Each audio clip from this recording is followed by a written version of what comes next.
Welcome back at the Bugatti stand. We are now looking at the Bugatti Chiron.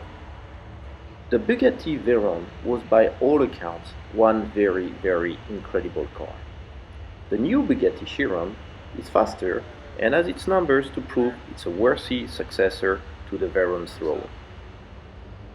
What numbers you say? Well, let's take a peek. Selling price 2.4 million euro or roughly $3 million. Only 500 to be built, out of which 165 already sold before the show. Speed 0 to 60 in less than 2 seconds. That's mind-blowing. Road limited speed 261 miles per hour.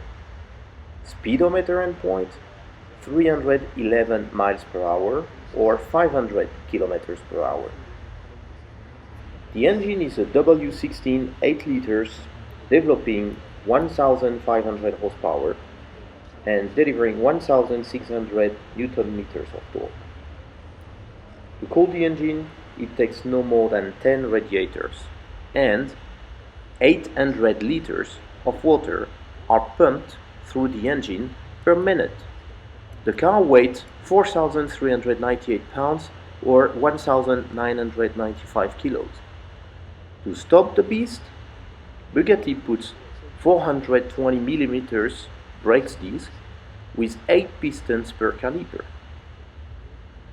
The design, in my opinion, nicer than the Veyron. Let me know what you think. And for you now, the sound of the engine.